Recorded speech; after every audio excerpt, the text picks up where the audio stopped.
வணக்கம் நேயர்களே. குழந்தைங்க எல்லாம் நல்லா படிக்கணும்னு நம்ம ஆசைப்படுறோம். அதுக்கு நம்ம வந்து நிறைய செலவழிக்கிறோம், நிறைய வாய்ப்புகளை ஏற்படுத்தி கொடுக்குறோம். ஸ்கூல் மட்டும் இல்லாமல் டியூஷன், ஸ்பெஷல் கிளாஸஸ் எல்லாமே நம்ம அரேஞ்ச் பண்ணுறோம். இருந்துமே ஒரு சில குழந்தைங்களுக்கு வந்து படிப்பு செட் ஆகுறது இல்லை. நம்ம ரொம்ப பயந்துடுறோம். நம்ம உடனே அவங்களுக்கு ஏதாவது ட்ரீட்மெண்ட் கொடுக்கணுமா, ஏதாவது ஒரு புக்கில் ஏதாவது இன்ஃபர்மேஷன் கிடைக்காதுன்னு சொல்லி நம்ம தேடி தேடி பார்க்குறோம். வாட்ஸ்அப் மெசேஜஸ் பார்க்குறோம், ஆன்லைன் பார்க்குறோம். இந்த மாதிரி கன்ஃபியூஷன்ஸ் நம்மளுக்கு நிறைய வருது. ஸோ இது வந்து நம்ம புரிஞ்சுக்கணும். எல்லா சைல்டும் ஒரே நாள் படிக்காது, ஒரே மாதிரி படிக்காது. அவங்க ஒவ்வொருத்தருக்கு ஸ்கில்ஸ் வேறு. ஸோ இந்த ஒரு சிச்சுவேஷன் இருக்கிறதுனால பிகினிங்லேருந்தே புரிஞ்சுக்கோங்க, rates of learning, states of லேர்னிங்ன்றது டிஃப்ரெண்ட்டாக இருக்கும்.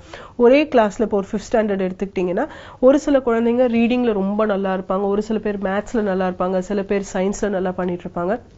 இதெல்லாம் வந்து நீங்கள் டீச்சர்கிட்ட பிடிஎம்ல போய் கேட்கும்போது ஒரு சில சென்சிட்டிவான ஸ்கூல்ஸில் வந்து உங்கள் சைல்டோட பாசிட்டிவ்ஸை சொல்லுவாங்க. But most of the schools குழந்தையோட நெகட்டிவ்ஸை தான் சொல்லி, உங்கள் குழந்தை படிக்க மாட்டேங்கிறா, வீட்டிலேருந்து சொல்லி அனுப்புங்க, டியூஷனில் சொல்லி கொடுங்க, நாங்கள் எப்படி உங்கள் குழந்தைய கவனிக்கிறது, இந்த மாதிரி எக்ஸ்கியூசஸ் கொடுக்குற ஸ்கூல்ஸ் தான் அதிகமாக நம்ம பார்க்குறோம். இது வந்து நான் கொஞ்சம் கான்ட்ரவர்ஷியலாக சொன்னாலுமே நம்ம இதை வந்து புரிஞ்சுக்கணும். நம்ம குழந்தைக்கு நம்ம தான் ஸ்ட்ராங்காக நிற்கணும்.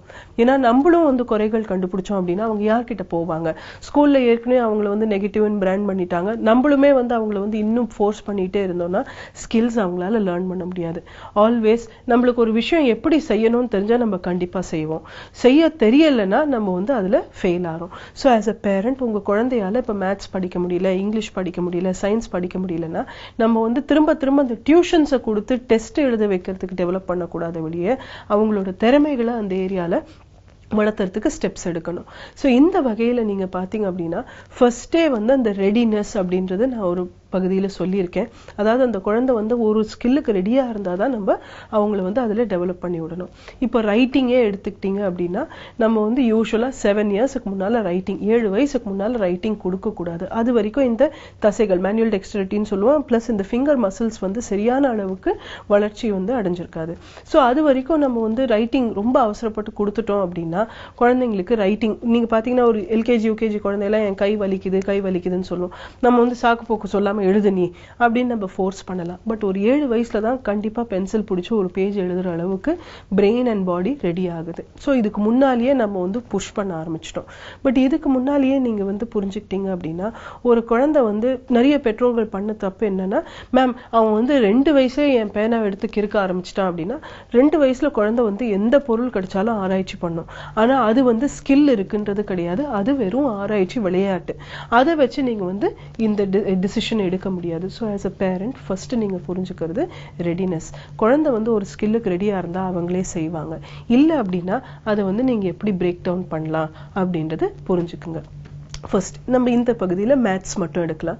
மேத்ஸ் கற்றுக்கிறதுக்கு முன்னால், கணக்கு கற்றுக்கிறதுக்கு முன்னால் ஃபர்ஸ்ட் குழந்தைக்கு வந்து குவான்டிட்டி அப்படின்ற அளவு அப்படிங்கிற அந்த கான்செப்ட் வந்து எப்படி புரிய வைக்கலாம்.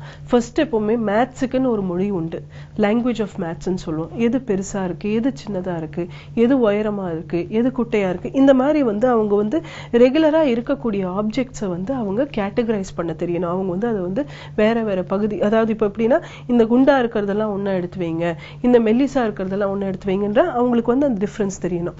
ஒரு பொருள் அளவில் அவங்க வந்து அந்த குவான்டிட்டியை புரிஞ்சுக்கிட்டாங்க, எது ஹெவியா இருக்கு, எது லைட்டா இருக்கு அப்படின்றதெல்லாம் புரிஞ்சுக்கிட்டாங்கன்னா தான் அதை வந்து நீங்க நம்பரா மாற்றும் போது அவங்களுக்கு தெரியும். நிறைய ஸ்கூல்ஸ்ல பண்ற நெகட்டிவ், ஃபர்ஸ்ட் எல்கேஜி முதல் நாள் போன உடனே 1 2 3 சொல்லி கொடுக்கறது. குழந்தை வந்து 1லேருந்து 100 வரைக்கும் கரெக்டா சொல்லிடும். ஆனா அவங்களுக்கு வந்து அது எப்படி யூஸ் பண்ணணும், 1 வந்து 2ஓட சின்னது, 2 வந்து 3க்கு முன்னால வரும் அப்படின்றதெல்லாம் அவங்களுக்கு வந்து தெரியாது. ஆஃப்டர் நம்பர் இதுல வந்து நீங்க பாத்தீங்கன்னா ஆஃப்டர் நம்பர் சொல்லுவாங்க, இதுக்கப்புறம் என்ன வரும் அப்படின்னு சொல்லுவாங்க, இதுக்கு முன்னால என்ன வரும் அப்படின்னு நிறைய சில்ட்ரனுக்கு தெரியாது. இதெல்லாம் என்ன சொல்லுதுன்னா அவங்க வந்து மேத்ஸை வந்து குவான்டிட்டி புரியாம அவங்க வந்து கத்துக்கிட்டாங்க அப்படின்னு. ஸோ அந்த மாதிரி சைல்டு தான் பார்த்தீங்கன்னா ஒரு 1st ஸ்டாண்டர்ட் வரும்போது அடிஷன் பண்ணிடுவாங்க, சப்ட்ராக்ஷன் போன உடனே அடிஷன் மறந்துடுவாங்க. இந்த மாதிரி எல்லாம் நடக்குது அப்படின்னாலே அந்த அடிப்படை மேத்ஸுக்கு உண்டான சிந்தனையும் சரி, அடிப்படையும் செட் ஆகலை அப்படின்றத புரிஞ்சுக்குங்க. அந்த சைல்டுக்கு நீங்க திரும்ப திரும்ப டியூஷனோ ப்ராக்டிஸோ கொடுத்து சரி வராது. அவங்களுக்கு வந்து பொருள் அளவுல சொல்லி கொடுக்கணும் அப்படின்றதுக்கு அது வந்து ஒரு உங்களுக்கு ஒரு சிம்டம் கொடுக்குது. ஸோ பொருள் அளவில் அப்படின்னும் போது கேஷுவலாகவே கிச்சனில் உட்காந்துட்டு இருக்கீங்க அப்படின்னா கண்ணு 4 வெங்காயம் எடுத்துட்டு வாங்க, இதில் வந்து 2 தக்காளி வச்சிருக்கேன், எதில் நிறையா இருக்கு அப்படிங்கிறது. அதே வந்து அந்த வெஜிடபிள்ஸ் எல்லாம் வச்சுட்டு இப்போ 6 வெஜிடபிள் வச்சிருக்கோம், இதில் இருக்கிறதுலே பெருசு இருக்கிறதுலே சின்னதை எடுத்து கொடுங்க. கொஞ்சம் பெரிய கிளாஸாக இருந்தால் பிக்லேருந்து ஸ்மால் வரைக்கும் அரேஞ்ச் பண்ண கண்ணு, ஸ்மால்லேருந்து பிக் வரைக்கும் அரேஞ்ச் பண்ண கண்ணு அப்படின்ற லெவலுக்கு நீங்கள் வந்து அதை டெவலப் பண்ணிக்கிட்டே போகலாம். ஸோ எந்தெந்த அளவில் இப்போ இந்த ரூமில் 4 சேர் இருக்கு கண்ணு, இதில் வந்து ஒரு சேர் நம்ம வந்து வெளியே எடுத்துட்டோம்னா எத்தனை சேர் இருக்கும் அப்படின்னு சொல்லி பொருள் அளவுல இந்த கொஸ்டின்ஸ் வந்து கேஷுவலா கேட்டுக்கிட்டே வாங்க. ஒரு வெளியே நீங்க வந்து ஷாப்பிங் போகும்போது கூட சைல்டை வந்து மேத்ஸ் பேசிக்கா யூஸ் பண்ண வைங்க. அவங்கள வந்து பொருள் வாங்குறது எடுக்கிறது, நீ போய் 3 சோப் எடுத்துட்டு வந்துரு, நீ வந்து 4 இதை எடுத்துட்டு வந்துரு, இதை 2 மேல வச்சிரு, கீழே வச்சிரு, இது ஹெவியா இருக்கு கீழே வைங்க, இது லைட்டா இருக்கு மேல வைங்க அப்படின்ற லெவல்ல அவங்களுக்கு வந்து குவான்டிட்டி கான்செப்ட் வந்து ஆப்ஜெக்ட் லெவல்ல பிரெயினுக்கு செட் பண்ணிக்கிட்டே போங்க. இந்த மாதிரி நீங்க செட் பண்ணிட்டீங்க அப்படின்னா அவங்களுக்கு வந்து பொருள் அளவுல கவுண்ட் பண்றது நெக்ஸ்ட் ஈஸியரா வந்துடும். இது பண்ணதுக்கு அப்புறம் அவங்க வந்து மென்டல் மேத்ஸுக்கும் சிம்பாலிக் ஸ்டேஜ்ல ரெப்ரசென்ட் பண்ணி, அதாவது இப்ப வந்து 3+2 அப்படின்னா அவங்க வந்து அந்த கான்செப்ட்ஸை புரிஞ்சுக்கிறதுக்கு வாய்ப்புகள் அதிகமா இருக்கும். இது போக நம்பர் லைன் அப்படின்றது வீட்லயே நீங்க சாக் வச்சு வரைஞ்சிட்டு கூட அதுல வந்து ஜம்ப் பண்றது, அதுல வந்து அந்த சர்க்கிள்ஸ் மேல ரிங்ஸ் தூக்கி போடுறது, நீங்க சாதாரணமா அவங்க விளையாடக்கூடிய கேம்ஸ் கூட நீங்க வந்து மேத்ஸ் பேஸ்ல செட் பண்ணலாம். இப்போ டாட்ஸே தூக்கி போடுறாங்க, ஒரு பால் தூக்கி போடுறாங்கன்னா நீங்க சின்ன சின்ன சாக் பீஸ்ல பாஸ்கெட்ஸ்ல வந்து நம்பர்ஸ் வச்சுட்டு கண்ணு 3 இருக்கிற பாஸ்கெட் மேல தூக்கி போடுங்க, இது வந்து 5 இருக்கிற இடத்துல எய்ம் பண்ணி போடுங்க, இந்த மாதிரிலாம் நீங்க கிரியேட் பண்ணலாம். சாதாரண கேலண்டர் இருக்கு, அதுல நம்பர்ஸை கட் பண்ணிட்டு குழந்தை வந்து அதை வச்சு ஏதாவது சின்ன கிராஃப்ட் செய்ய வைக்கிறது, வரிசையில ஒட்ட வைக்கிறது, இந்த மாதிரிலாம் நீங்க வந்து மேத்ஸ் வந்து எல்லா இடத்துலயும் இருக்கு அப்படிங்கிறது வந்து குழந்தைங்களுக்கு நீங்க வந்து சைட் பை சைட் செட் பண்ணிட்டு இருந்தீங்க அப்படின்னா ஸ்கூல்ல சொல்லி கொடுக்கக்கூடிய மேத்தமேட்டிக்கல் ஆபரேஷன்ஸ் வந்து அவங்க நிஜ வாழ்க்கையிலையும் எக்ஸ்பீரியன்ஸ் பண்ணும்போது மேத்தமேட்டிக்ஸ் ஈஸியரா அவங்களால லேர்ன் பண்ண முடியும். இந்த மாதிரி சூழல் நம்ம செட் பண்ணி கொடுக்காம குழந்தை மட்டும் எப்ப பார் படிச்சுக்கிட்டே இருக்கணும் அப்படின்னு நம்ம போனோம் அப்படின்னா குழந்தைங்களுக்கு வந்து அந்த சப்ஜெக்ட் செட் ஆகாம போயிடும். ஸோ தொடர்ந்து இந்த பகுதியில் நம்ம வந்து மற்ற ஸ்கில்ஸ் பத்தியும் பேசலாம்.